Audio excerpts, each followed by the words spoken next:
So, have you ever thought, I'm going to go ahead and do something real quick, get this over with, knock it out, get it out of the way, and then I'm going to go fishing. But that something comes up and you look at that something and that something is turned into more than that something should have been in the first place, because now you're dealing with 32-year-old rusted bolts. And then once you get underneath of the hood of the thing and underneath the wheel well, you don't even know what I'm talking about. Let me show you what I'm talking about. I got new shocks. I got new shocks from Mr. T today. Well, they came in yesterday, last night, late.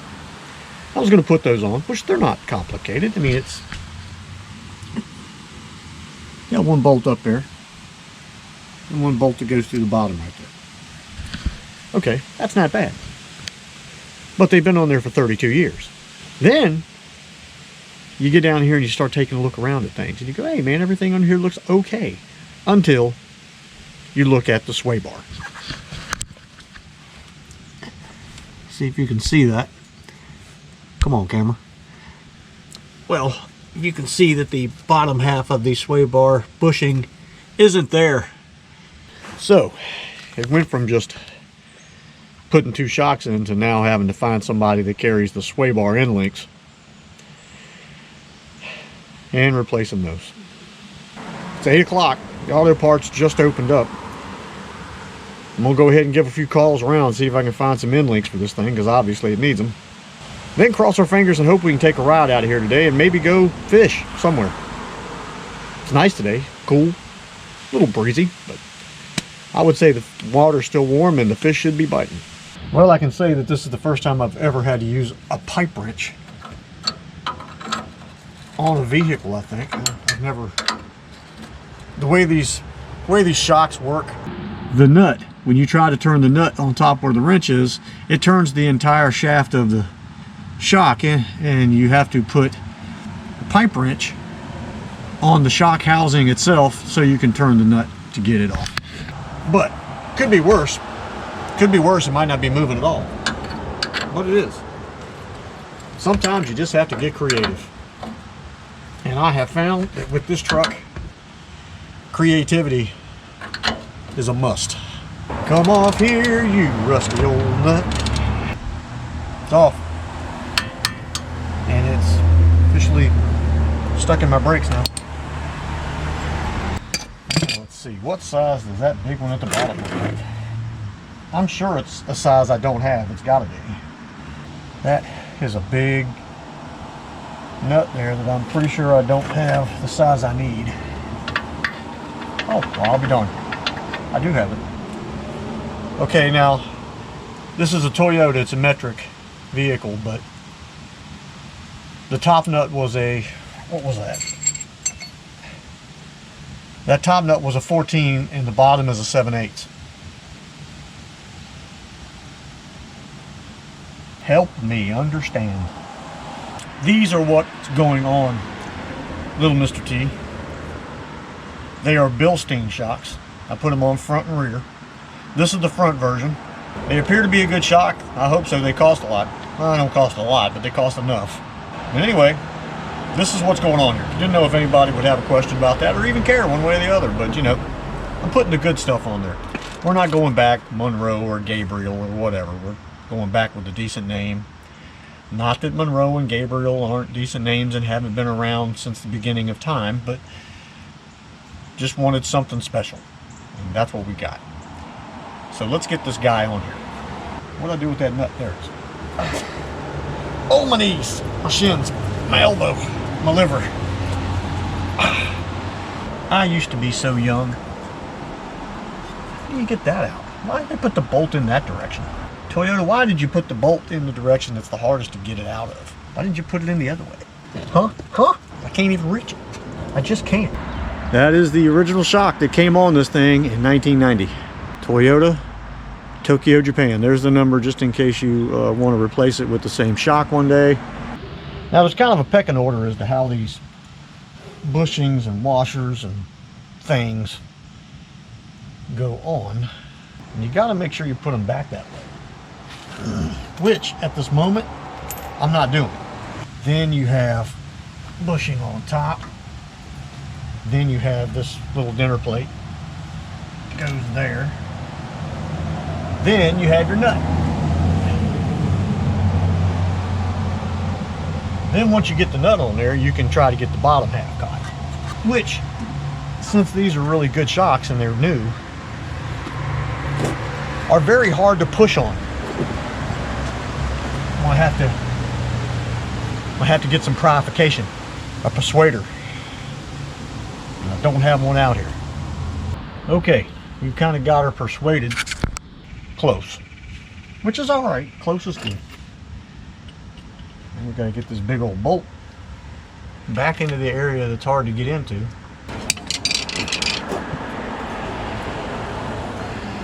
I see you. Do do do.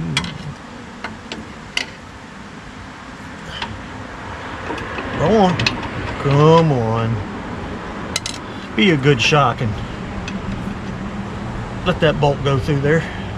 I don't want to pound it in there because if I do, then I could mess the threads up on the bolt. I don't want that. But we're going to do it anyway. Hey, here we go. Now we hope that we didn't mess the threads up on the bolt. Got this big lock washer that's got to go on here. Let's put that on here for right now. Got that. I wonder what size that nut is, because I'll guarantee it's not the same size. No, it's not. I wonder what size that is. It's actually pretty big. I'll bet it's something goofy like 17. 17. If the whole shaft spins, how are you supposed to? Somebody once told me the world was... I can't sing that stuff. Evan says I'm not supposed to do that. Helped me understand why they make things that do that. Make my day take longer to go fishing. You're just making me mad. I'm looking all the way down in there, inside the boot, and the whole shaft spins. How are you supposed to keep that from happening? That's ridiculous. Okay, so I'm back from the auto parts store. Sway bar end links. First off, they sell these individually. I'm not sure why. People, if you ever change your sway bar end links, change both of them. Don't just change one. Now, maybe if you broke one or something, or maybe to have a spare in case, but whatever. Don't buy one. Change both of them. Okay, now I've got to come up with some kind of cool and interesting way to hold on to the shaft of this thing. I got the boot pulled down. I don't know if you'll be able to see this or not. Problem is, no, I don't think you'll be able to see it, but when you turn the nut to tighten it, you also turn the shaft down here. Now, I don't think there's a way for me to really show you that, but this shaft is turning in the shock and there's no way to hold it. So I've got to come up with a way to hold that shaft without scarring it so I can tighten the nut on the shock. I'm coming up with something right now. Rubber gasket. Greatest tool ever made, vice grips. We'll put it around that shaft, put the vice grips on it so the teeth don't dig into the shaft, so it doesn't mess up any bushings or anything. And hopefully it'll hold that thing still enough that I can tighten the nut on the top. You know, I used to be a fishing channel, so I don't think I'm a show actually, it's more of a channel. It's a channel. Here recently, it's like I can't seem to do anything but either work on vehicles or Honda monkeys, play with cats. I mean, what happened? Okay, several minutes later, the shock is on. There it is. Now, to try to fix the broken, what is this thing? End links for the sway bar. Several minutes and a whole lot of choice words you shouldn't use on Sunday later. I finally got that thing out. I had to cut it with a sawzall because it would not budge. That goes like that.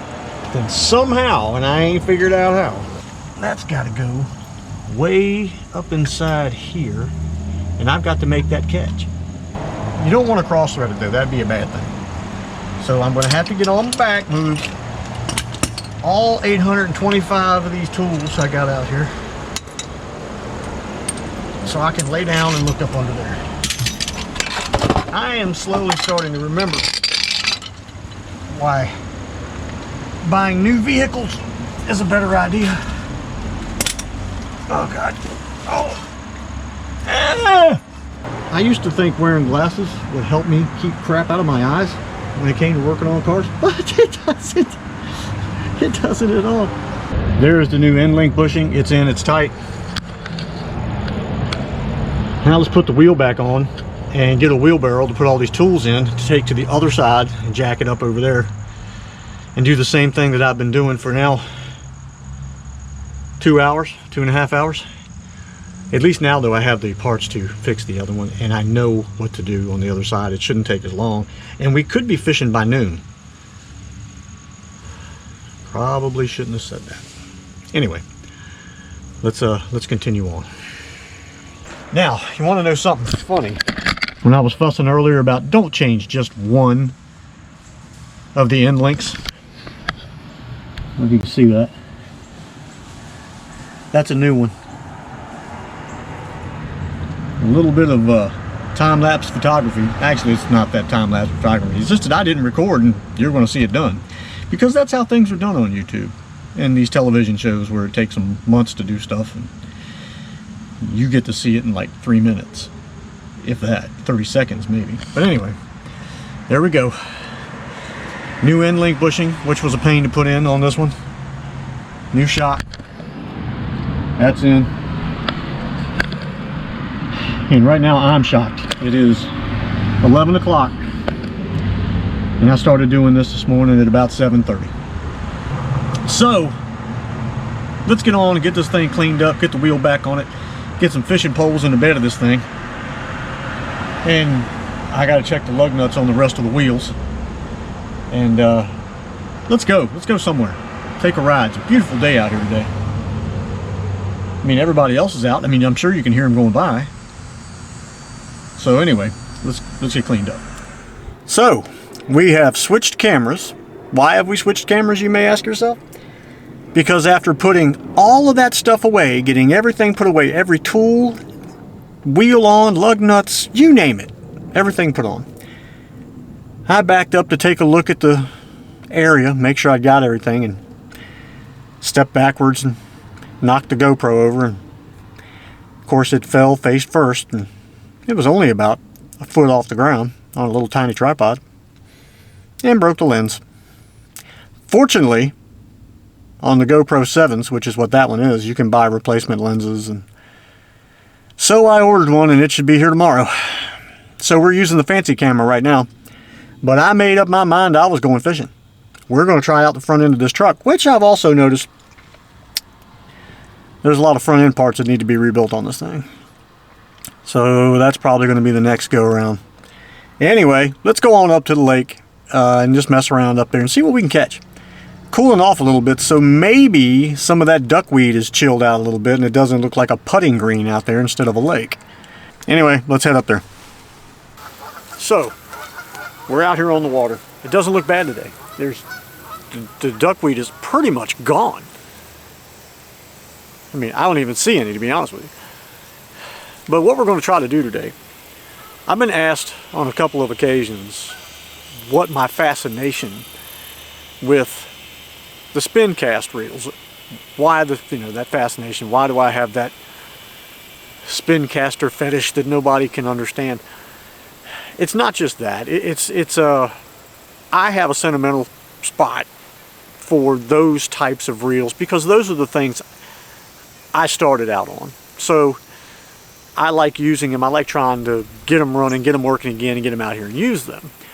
As well as I also have a fascination with trying to find the world's greatest onion rings. You know, You can go to the store and buy some Aritas and throw them in a deep fryer or cook them at home and you get some onion rings. But there's better onion rings out there and I want to find them. Well, I'm the same way with fishing reels, even the spin cast reels. You go from your Zebco 33, which is basically your Alrita onion ring that you buy frozen in the grocery store, till you get out and you go other places and you see other ones, the Abomatics and the Johnson Centuries and Pfluger and all these different people that made these reels, and I'm always trying to find the best one of that time. So that's my whole onion ring theory, trying to find the world's greatest onion ring. I'm still trying to do that with the spin cast reels too. But I've been accused of avoiding the older spinning reels. I don't avoid them. A lot of them were made very much the same in that time frame. Your Mitchell 308. I've got three other ones over here. I got 4 total out here today. All old spinning reels from the 60s. This one's even on a matching Garcia rod that I found in a yard sale or flea market or somewhere. But I have a Shakespeare, I have a Fury, a Diamond Fury, and I also have a Berkeley. I forgot the numbers, 415. I have these 4 reels over here, and they're really all made very much alike. They have this little notch when you flip the bail that the little lever clicks into, and you have to retrieve it to make the bail pop, or you have to push that little thing with your finger, which is annoying. So, but that's kind of why I'm always going to the spin casters and stuff, because a lot of these were made very much alike. They're not all created equal by any means, but they're very much alike. So today we're going to take 4 of them. I got 4 here. We're going to make some casts, cross our fingers, and hope we can catch some stuff. We got everything from the little Roadrunner jigs on here to just your basic grub, Bobby Garland's, Charlie Brewer's. I got the tackle bag. We could switch back and forth all day long. And I tried to put the same line. We got 4-pound Mr. Crappie line on all of these things. The rods are a little different. Obviously, I can't find the same rods everywhere. So a couple of them are new and old. Yeah, we're just mixing them all up. But let's see if we can catch some fish with these things and have some fun. Otherwise, there's just no reason to have this video whatsoever. And it would be about the 15th time that I've had to trash a video because of it. We're going to go with this Mitchell first. Little Roadrunner with a sparkle smoke-colored Bobby Garland. I'm sorry, Charlie Brewer. For some reason, Bobby's name always comes first. I don't know why. First thing out of my mouth, boom, Bobby Garland. Why? I don't know. Has a good ring to it. Mitchell 308A. And something has been living down here.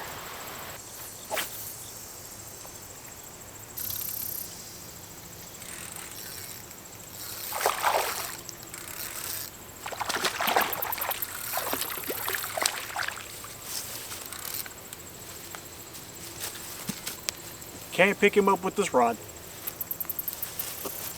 There we go. Got us a little bass here. He had that sucker hung up in him. Anyway, little bass, nothing major. But Mitchell 308A and a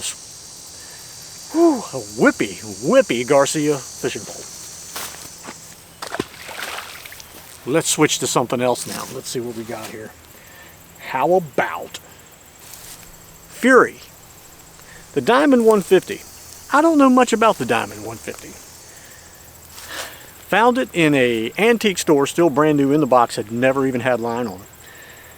And it's, again, they're made, let me see if I can, they're made very much the same. You can see the little notch right there that just pops through the bail and clicks into. But this one claims ball bearing. Got us a little Charlie Brewer on there, a little blue with a chartreuse tail. We'll see how that works.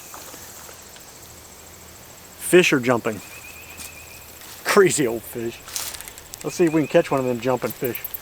I think I'm going to switch to colors here because I know for a fact that the Bass Pro Shops The threadfin shad works really good in here, and I really want to catch something on this one.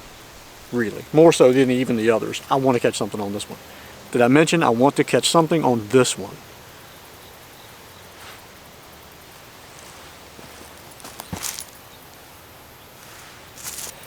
All right, threadfin shad. Let's everybody cross our fingers. How about that? All of this is at least 1.5 feet down. But I'm not doing anything over there. So we'll come over here and try and see what happens.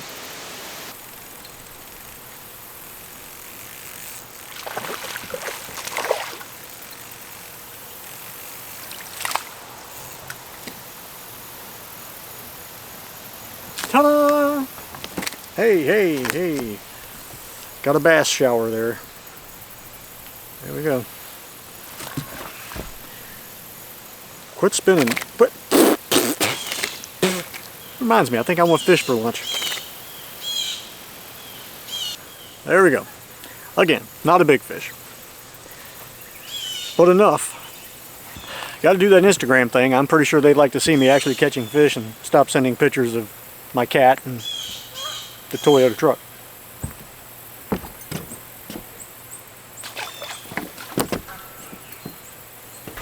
Now we're back here with a Shakespeare 2052. This is close to one of my favorite little reels. I had to buy some parts to make this one work again, but this thing works really well.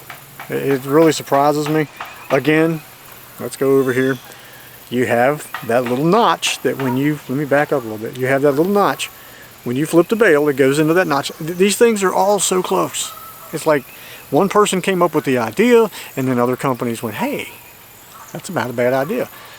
As opposed to, hey, let's do something that doesn't do that. Eventually it happened, but let's see what we can do with this one. Got this on a laser little Lou speed stick you can get at Walmart. Not the greatest rod in the world, but you know, they were plentiful at that time. One of the things about this reel I find kind of amusing is when you're reeling it in, it kind of does the wiggle waggle. It makes the rod tip wiggle waggle. It's like it's out of balance or something, but it's not. It's how it works. But it's kind of like yeah the whole time that you're trying to use it. So let me move this camera just a little bit to the right. There we go. I did actually get a hit right there just now, but we didn't connect.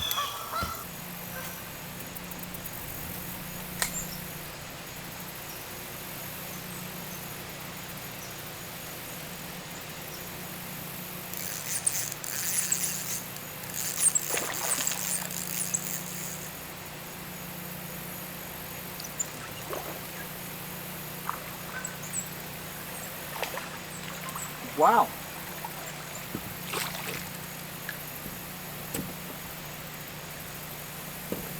Wasn't expecting that over there.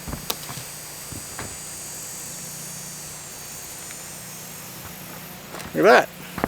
It was right against the bank over there in the shallowest part.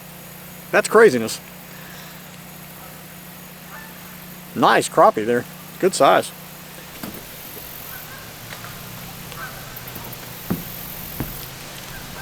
One more rod left. Now, let's go this way. Berkeley. This is the 415. Again, little notch right there where the bail clicks in. Basically all built very much the same. I think I've said that every time. I got this thing on a Bass Pro Shops microlight. Now, this one is 6'6". If you want to go get you a rod that is fun for about 7.2 minutes, go pick you up one of these, because it's whippy. I mean, this is extremely whippy. This makes old school rods look like this was the first one ever made. Something just jumped over there really big. Go pick you up one of these things. They only run about 29 bucks, but man, I'm gonna tell you what, they are whippy, but they're fun. It's a challenge setting the hook, casting, because when you bring it back, you know, you can see the tip again, come all the way back around and then go. It's really crazy. It's But anyway, we're going to use the old Berkeley 415, see if we can catch something. I kept the Smoke and Sparkle on there, the Charlie Brewer, because it seems to be hitting right now, and that's what we're after, is just catching fish. Give a little example of each one. And we're going to talk about these guys afterwards, whether they like it or not.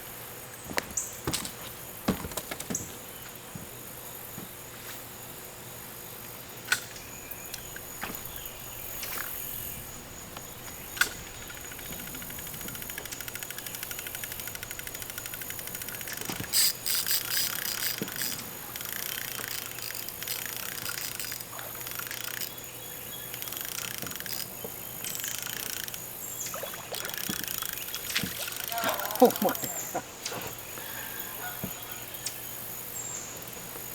Look at that. That hook is barely in his mouth, which means he's going to do his best to put it in my hand. Spin on around here.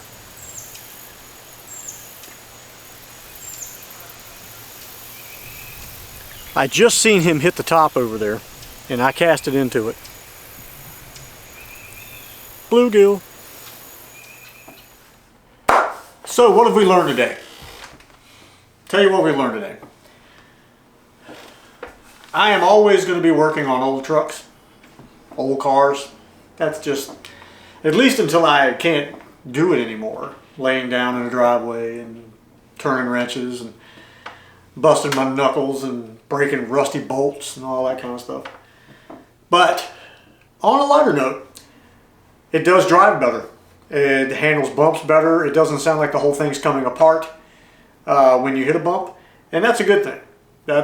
So every step, every little thing that we're doing, and some of these things are not little, is helping Mr. T get better and better.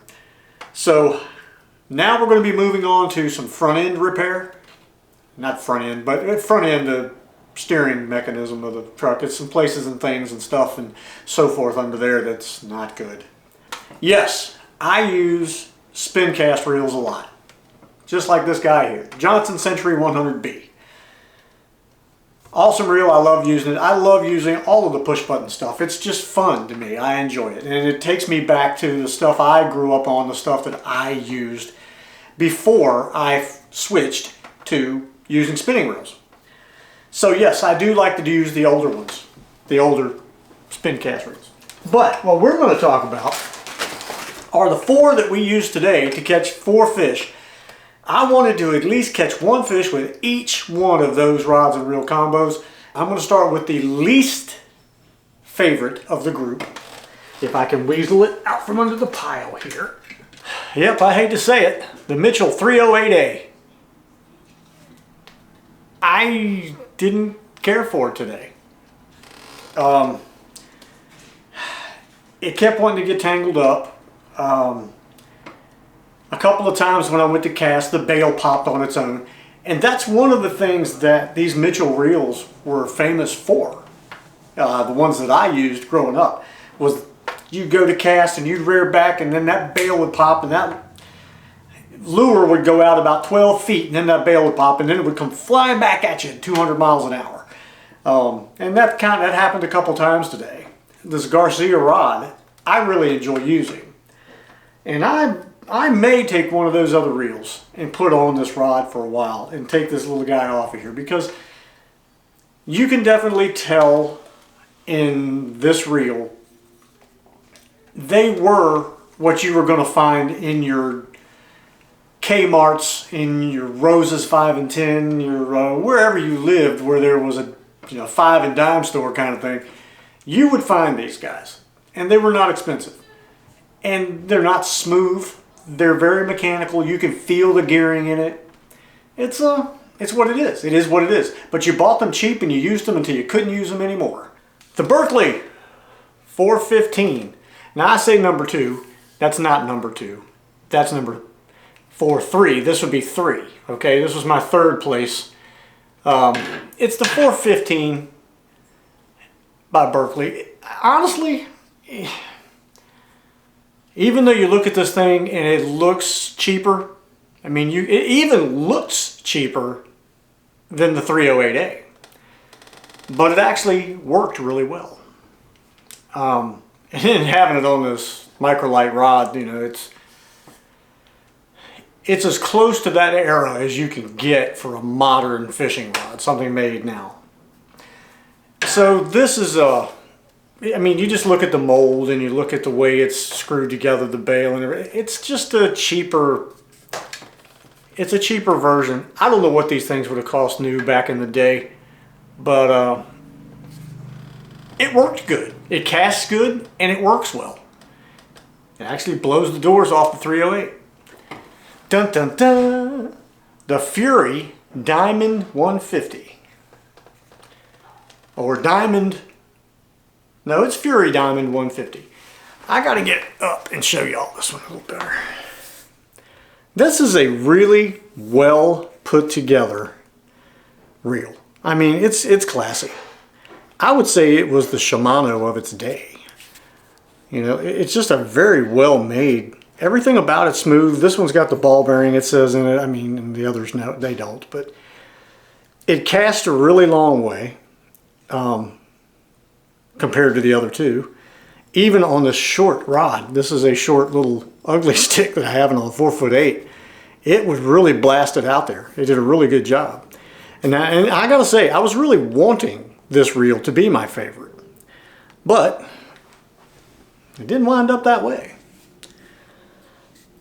All in all though, if you find one of these and it's in good shape, this one I found in a box in an antique store. I probably paid more for this one than I've ever paid for any old reel that I've gotten, but I just had never heard of it and thought, man, that's just cool, I gotta get that.